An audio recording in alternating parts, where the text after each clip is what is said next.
যোনে অসম চৰকাৰৰ transgender persons protections of rights and privileges, transgender মানে কি লিংগ ৰূপান্তৰকাৰী, সামাজিক লিংগ ৰূপান্তৰকাৰী ব্যক্তি, তেওঁলোকৰ যিটো অধিকাৰ আৰু সুবিধা কিছুমান চৰকাৰে দিছে, তেওঁলোকৰ সেইখিনি সজাগতাৰ কাৰণে গভৰ্ণমেণ্ট লেভেলত পিচিৰ পৰা একদম কলেজৰ প্ৰিন্সিপাল বা কলেজৰ ছাত্ৰ ছাত্ৰীৰ লেভেললৈ প্ৰত্যেকটো অফিচাৰৰ লেভেললৈ যিখিনি সজাগতা বৰ্তমান চলি আছে 23 চনৰ পৰা, তাৰে মই এজন গভৰ্ণমেণ্টৰে ৰিচোৰ্চ পাৰ্চন, মই বৰপেটা ডিষ্ট্ৰিক্টৰ ৰিচোৰ্চ পাৰ্চন, গোলাঘাট আৰু গুৱাহাটী মেট্ৰ'ৰ ৰিচোৰ্চ পাৰ্চন হিচাপে কাম কৰি আছোঁ। আৰু আমি লাগি আছোঁ বা ময়ে লাগিছিলোঁ যে জেণ্ডাৰ এডুকেশ্যনটো তোমালোকৰ বয়সৰ পৰাই ক্লাছ 6-7 মানৰ পৰাই দিব লাগে। আৰু এতিয়া যোৱা বছৰৰ পৰা দেখিছোঁ যে লাইফ স্কিল এডুকেশ্যন, য'ত জেণ্ডাৰ এডুকেশ্যনৰ কথা কোৱা যায়, য'ত মেণ্টেল হেল্থৰ কথা কোৱা যায়, সেই বস্তুটো তোমালোকক যোৱাবাৰৰ পৰা গুণোৎসৱৰ এটা মাৰ্কিঙত ইনক্লুড কৰা গৈছে। আৰু সেই দিশত আমাৰ অকণমান হ'লেও সফলতা হৈছে মোৰ দৰে শিক্ষকখিনি।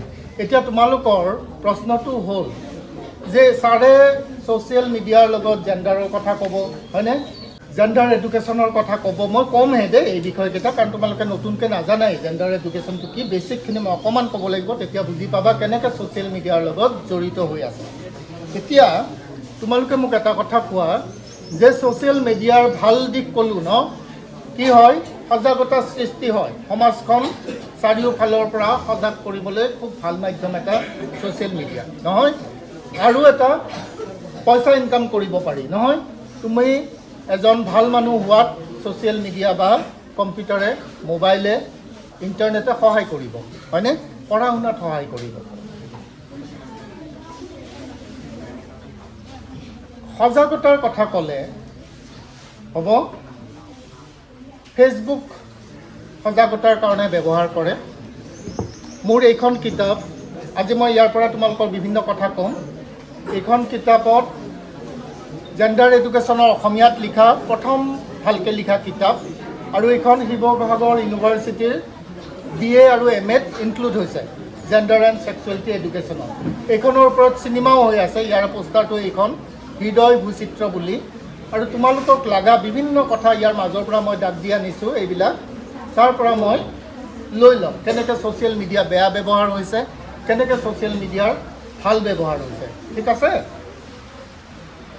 এতিয়া তোমালোকে এটা কথা কোৱা, ভালটো ক'লোঁ আমি, বেয়া ব্যৱহাৰ কি হ'ব পাৰে?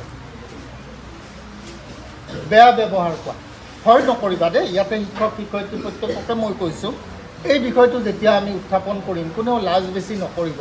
মই যিমান পাৰি শালীনতাৰ মাধ্যমেৰে, মই যিহেতু স্কুলতো আজিকালি কওঁ, বহুত টান হৈছে, কাৰণ মই এই 10 বছৰ ইংৰাজীত লিখিছিলোঁ এইবিলাক বিষয়। এই কিতাপখনৰ কাম যেতিয়া মই 21 চনৰ পৰা কৰিলোঁ, তেতিয়া মই প্ৰথম অসমীয়াত লিখিব ধৰিলোঁ বস্তুবিলাক, আৰু তেতিয়াৰ পৰাই মই স্কুলত যাব ধৰিলোঁ। কাৰণ স্কুলত ক'ব লাগিলে কথাখিনি বহুতখিনি সংযত হৈ ক'ব লাগে, কাৰণ তোমালোক এতিয়াও 16 বছৰৰ তলত হৈ আছা, 18 বছৰৰ তলত হৈ আছা। লাইটটো আহিলে ভাল আছিলে। এতিয়া তোমালোকে কোৱাচোন, অলপ সময় ভাবা, ছ'চিয়েল মিডিয়াৰ ফেচবুক, ইনষ্টাগ্ৰামে ক'লোঁ আমাৰ আটাইতকৈ বেছি ব্যৱহাৰ হয় ন, মই নিজেও ব্যৱহাৰ কৰোঁ, তোমালোকৰ বেছিভাগেই ব্যৱহাৰ কৰে। ভালটো আমি গম পালোঁ ন, সজাগতা সৃষ্টি কৰিব পাৰে।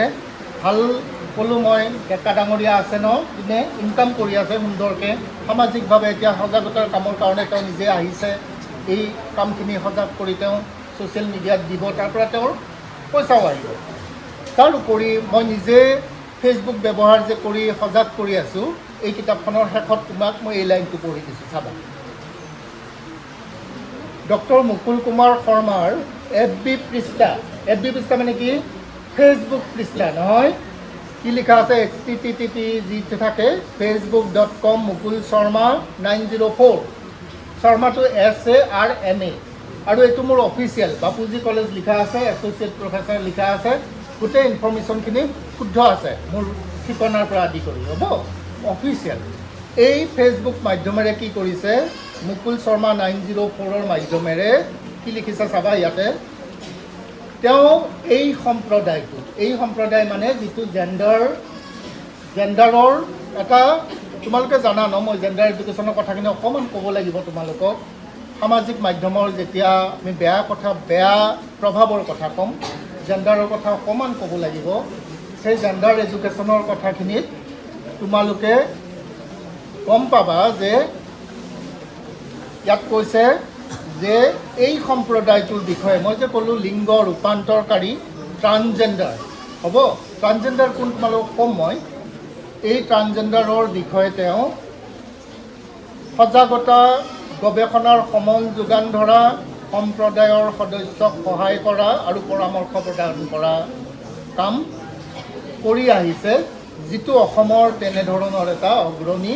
পৃষ্ঠা তাৰমানে FB পৃষ্ঠাৰ মাজেৰে আমি কি কৰিব পাৰি তুমি কোৱাৰ দৰে কোনে কৈছিলা সজাগতা কৰিব পাৰি হাত দাঙা য়েছ সজাগতা কৰিব পাৰি এই কিতাপৰ এই লিখনিখিনি যোনে প্ৰকাশকে লিখিছে সেইখিনিয়ে প্ৰমাণ হয়নে নহয় প্ৰমাণ হয়নে প্ৰমাণ হয় FB পৃষ্ঠা ব্যৱহাৰ কৰি কোনোবাই বেয়াও হ'ব পাৰে আৰু কোনোবাই ভাল কাম কৰিব পাৰে তাৰ উদাহৰণ মই নিজেই এজন ন এই কিতাপখনে এটা বা মোৰ পৃষ্ঠাটোৱে এটা এতিয়া তোমালোকক জেণ্ডাৰ এডুকেশ্যনৰ কথাখিনি মই অকণমান ক'ব লাগিব কাৰণ তাৰ লগত মেণ্টেল হেল্থৰ জড়িত হৈ আছে ছ'চিয়েল মিডিয়া বেয়া ব্যৱহাৰ জড়িত হৈ আছে তোমালোকৰ কোনোবাই ক'ব পাৰিব নেকি প্ৰথমে ষ্টুডেণ্টক কৈছোঁ বেয়া ব্যৱহাৰ এটা কোৱাচোন কি বেয়া হ'ব পাৰে ফেচবুকৰ মাধ্যমেৰে বহুত বেয়া হ'ব পাৰে তোমালোকে নিশ্চয় গম পাইছা ন বিশেষকৈ ক্লাছ 9-10 আছে নি ইয়াত আছে কি বেয়া হ'ব পাৰে ছোৱালীখিনিতো বেছি ভালনাৰেবল হয়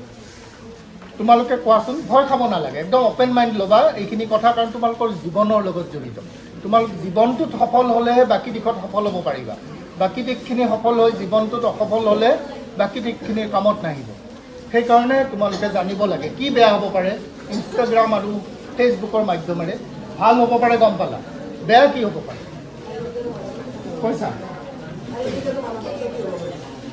মানসিক ক্ষতি কি হ'ব কোৱা শাৰীৰিক আৰু মানসিক ক্ষতি হ'ব পাৰে বৰ বঢ়িয়া কথা সেইকাৰণে মেণ্টেল হেল্থৰ কথাটো আহিব সমতুল স্বাস্থ্য বুলি ক'লে শাৰীৰিক মানসিক দুয়োটা ক্ষতি দুয়োটাই জড়িত হৈ থাকে আৰু এই দুয়োটা ক্ষতিগ্ৰস্ত নহ'লেহে আমি যদি সমানে স্বাস্থ্যৱান হৈ থাকে আমি এজন মানুহক কি ক'ব পাৰোঁ স্বাস্থ্যৱান বুলি ক'ব পাৰোঁ এতিয়া শাৰীৰিক মানসিকভাৱে অসুস্থ হ'ব পাৰে বুলি ক'লা যে শাৰীৰিক মানসিকভাৱে কেনেকুৱা অসুস্থ হ'ব পাৰে উদাহৰণ এটা দিব পাৰিবানে তুমি মানসিকভাৱে কেনেকুৱা অসুস্থ হ'ব পাৰে এটা উদাহৰণ দিলে হ'ল যদি পাৰা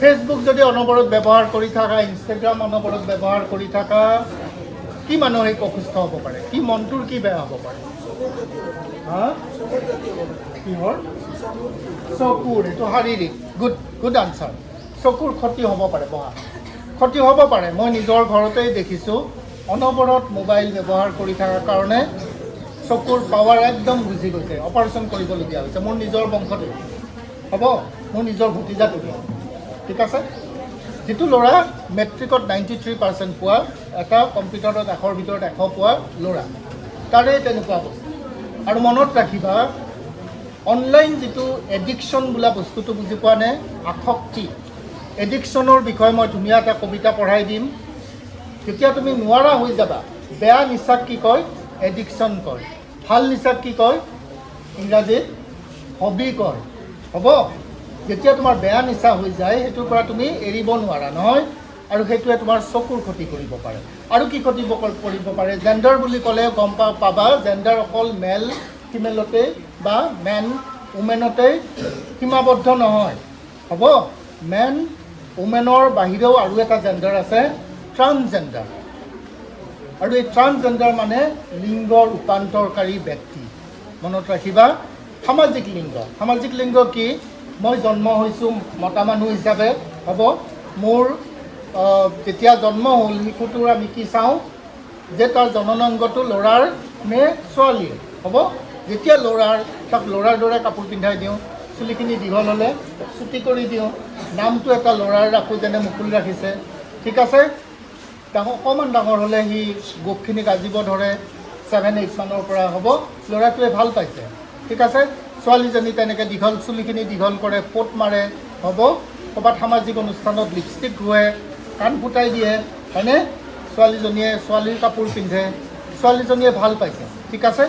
কিহৰ ওপৰত? এইটো সামাজিক ব্যৱহাৰ, জেণ্ডাৰ এডুকেশ্যনৰ কথা কৈ আছোঁ মই, যাৰ লগত সামাজিক মাধ্যম জড়িত আছে। তুমি ভাল পাইছা, তুমি ছোৱালীৰ কাপোৰ পিন্ধি আছা, নহয় মই ভাল পাইছোঁ, মই মতা মানুহৰ কাপোৰ পিন্ধি আছোঁ।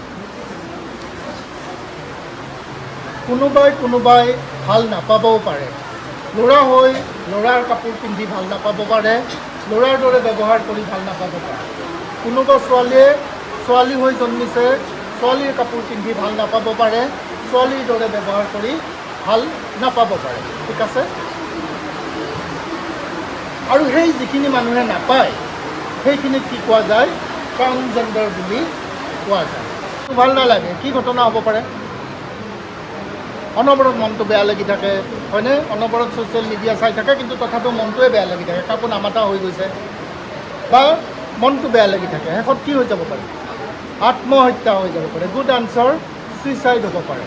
আৰু এতিয়া ভাৰতত আটাইতকৈ বেছি তোমালোকৰ বয়সৰ পৰা 40-45 বছৰলৈ যিখিনি ইউথ বুলি কোৱা যায়, ভাৰত এখন এনেকুৱা দেশ যিখনত আটাইতকৈ বেছি এই ছুইচাইড হয়, বুজি পাইছা নহয়?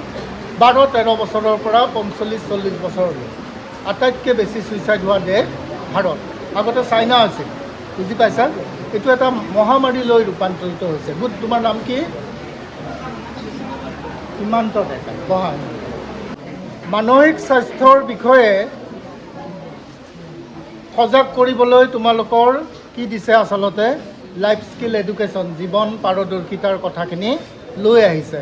স্কিল এডুকেশ্যনৰ এই জীৱন দক্ষতাৰ মাজত মেণ্টেল হেল্থ প্ৰমোশ্যন আহে, মানসিক স্বাস্থ্য তোমাৰ ভাল কৰাৰ দিশটো আহে, আৰু মানসিক স্বাস্থ্যৰ লগত জেণ্ডাৰৰ জড়িত হৈ থাকে। জেণ্ডাৰ মানে এতিয়া গম পালা নহয়? পুৰুষ, মহিলা আৰু লিংগ ৰূপান্তৰকাৰী বা ট্ৰান্সজেণ্ডাৰ। থাৰ্ড জেণ্ডাৰ বুলিও কিছুমানে লিখে, তোমালোকে কিন্তু থাৰ্ড জেণ্ডাৰ নিলিখিবা, কাৰণ তেওঁলোকে বেয়া পায়, হ'ব? আৰু মহিলাখিনিক তোমালোকে জানা নহয়, আমাৰ সমাজত এতিয়াও কি বুলি ভাবে? মহিলাক পুৰুষৰ সমানেই শক্তিশালী বুলি ভাবে নে অকণমান দুৰ্বল বুলি ভাবে? অকণমান দুৰ্বল বুলি ভাবে, কাৰণ শাৰীৰিকভাৱে তেওঁলোক পুৰুষৰ সমানেই শক্তিশালী কৰি ভগৱানে গঢ়া নাই। আৰু সেইকাৰণে আজিও নাৰী কিছু পৰিমাণে হ'লেও শোষিত হৈ আছে, যাৰ কাৰণে নাৰী দিৱস পাতে, ঠিক আছে।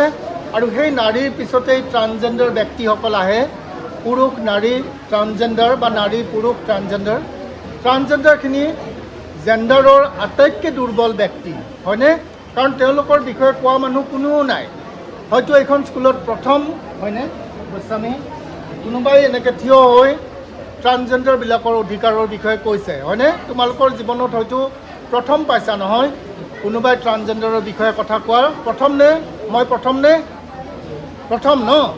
তাৰমানে বৰপেটা ডিষ্ট্ৰিক্টত এজন মানুহে এতিয়ালৈ আছে বা এজন প্ৰফেচাৰেই আছে অসমত, যোনে ইমান সঘনে এই বিষয়টো চৰকাৰৰ দৃষ্টিগোচৰ কৰিবলৈ চেষ্টা কৰি আছে। মই নিজে ট্ৰান্সজেণ্ডাৰ নহ'ব পাৰোঁ, মই নিজে মহিলা নহ'ব পাৰোঁ, কিন্তু মই মহিলাৰ অধিকাৰৰ কাৰণে কাম কৰোঁ, ফেমিনিজিমৰ কাম কৰোঁ, ঠিক আছে। এগৰাকী মহিলাৰ অধিকাৰৰ কথা ক'ব লাগিলে মহিলাই হ'ব লাগিব বুলি কথা নাই, ঠিক আছে। মই নিজে পুৰুষ হৈও মহিলাৰ অধিকাৰৰ বিষয়ে মিটিঙত কওঁ। এতিয়া ট্ৰান্সজেণ্ডাৰবিলাকৰ অধিকাৰৰ বিষয়ে কওঁ। মনত ৰাখিবা, তোমালোকে পুৰুষবিলাকে মহিলাৰ যিখিনি সমস্যা হ'ব, সেই সমস্যাখিনি তোমালোকে জানিব লাগিলে পুৰুষখিনিও সমানে সজাগ হৈ থাকিব লাগিব। তোমালোকৰ সমস্যা জানিব লাগিলে মহিলাখিনিও সমানে সজাগ হৈ থাকিব লাগিব, তেতিয়াহে এটা অভাৰঅল সজাগতা সৃষ্টি হ'ব। এতিয়া আমি মহিলাখিনিৰ কথা ক'ব আহোঁ। মহিলাখিনিৰ সামাজিক মাধ্যমৰ পৰা কি আটাইতকৈ বেছি ক্ষতি হ'ব পাৰে কোৱাচোন? ডাঙৰ ডাঙৰ ঘটনা ঘটি আছে, ফেচবুকত পাই আছা, তোমালোকে পেপাৰত পাই আছা, মহিলাখিনিৰ কিবা কিবি হৈ আছে ফেচবুকৰ মাধ্যমত।